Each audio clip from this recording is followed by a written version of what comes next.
Hello, good morning, magandang gabi, magandang araw, magandang umaga po dyan sa inyong lahat ng mga inaabot ng ating channel. Ito po ang inyong lingkod, Dan TV Vlog. Sa mga Bicolano po dyan, Diyos maray na aldaw po sa Indogabos. Ito po ang si Kuya Dan TV Vlog. Medyo nasa state po tayo ng relaxing. Alright?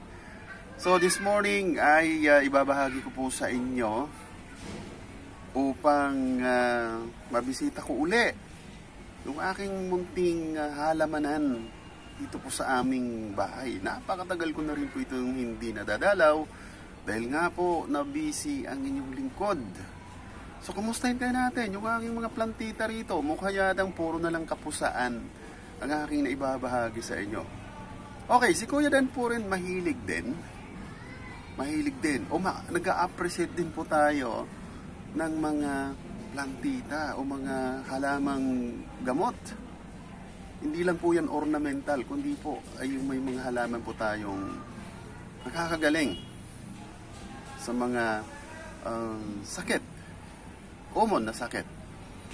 Hindi po yan pangkwak doktor, kundi talaga recommended po yan ng atin ding pong sensya. Kaya po, puntahan natin para maipakita ko sa inyo yung dati ko nang ibinablog, kundi talaga siguro it's more than a year hindi ko na po ito sa inyo na ibabahagi.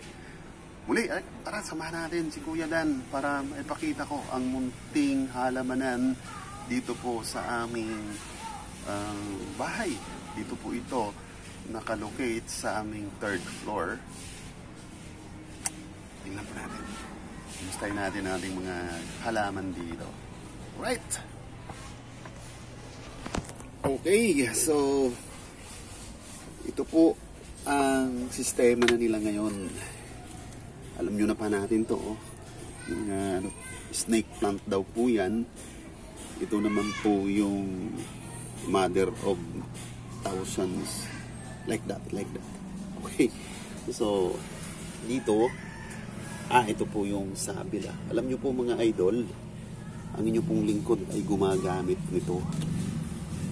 Gumagamit po ako ng sabila dahil lang po ay numinipis ang buhok ng inyong lingkod. Gawa po nung, sabi po nung dermatologist na kaibigan natin, ay na-stress daw po tayo. Nakaranas tayo ng stress.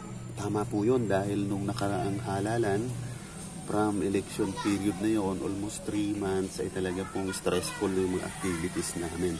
So, ito, nirecommend ng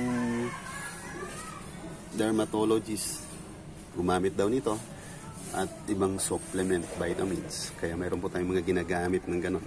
Alright, so okay lang yan. Isa pa ay tayo naman ay tumatanda na. Talaga pong luminipis na ang ating hair, sabi nga po nila. Alright, so yun, tingnan natin sa dulo na yon. Medyo kumakapal na nga naman ang ating mga halamanan dito. Ayun, sa dulo na yon. Yan, may mga sabila pa ron. Ayun. Oy, kumusta po kayo? Pasensya na, ngayon ko lang na naman po kayo nasilip. Alright, ay, punta tayo dito sa banda rito. Ayan. Nananamlay ng ating mga halamanan. Alright, so pero andyan pa rin yung sigla. Makikita pa rin natin na sila po ay umaariba pa. Ayan, nandyan po yung ating oregano. Minsan-minsan po nagagamit natin, especially kung mayroon tayong ubo. Yan ang ginagawa natin.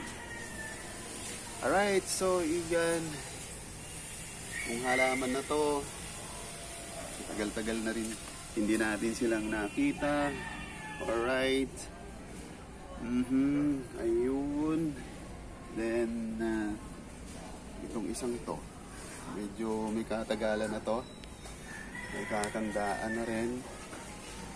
Pero still, berding-berde pa rin po siya. At, ayan, hanggang doon na po yan sa may bubong. Inaabot na po ang bubungan sa tangkad niya. Tinangkara na po niya ako mga idol.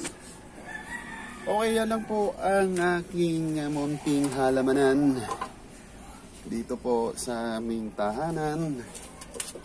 Alright. Yan po. Kuya Dan, namimisita dito sa ating mga halamang gamot, ornamental. Yan po ay nakakatulong na dekorasyon sa bahay. Maganda sa pangningin. Kung meron po kayong halaman dyan sa inyong mga bakuran, alagaan po. Dahil po ang halaman ay tumutulong po yan na subala sa mga maruruming hangin na atin pong nilalanghap sa araw-araw. Especially po, dito po sa aming lugar, sa Kamaynilaan, ay medyo po ay polluted na ang ating hangin. So nakaka-supplement, nakakatulong po yan mga halaman kung kayo po ay meron na mga bakante pang munting bakante o kaya sa inyong espasyo sa loob ng inyong bahay, sa inyong mga tahanan. I-utilize natin, paglalagyan po natin ng mga halaman dahil po yan ay malaking tulong sa ating kalikasan at sa atin na rin pong kalusugan. Alright, so again, ang inyong lingkod, si Kuya Dan TV Vlog, ay muling magpapaalala yung mga hindi pa po naman nakaka-subscribe sa ating channel, Dan TV Vlog po. And please always share ang aking mga binabahaging vlog and like. At don't forget, i-press natin yung bell button dyan para naman laging updated po tayo kay Kuya Dan TV Vlog. Alright, hanggang sa muli, ang inyong lingkod, magpapaalam pansamantala. At muli, baanyayahan ko po kayo, ang Dan TV Vlog po ay nagla-live every other night. Wala pong specificong date yan, every other night. Alright, so, huwag kalimutan, dalawin, suportahan po natin si Kuya Dan TV.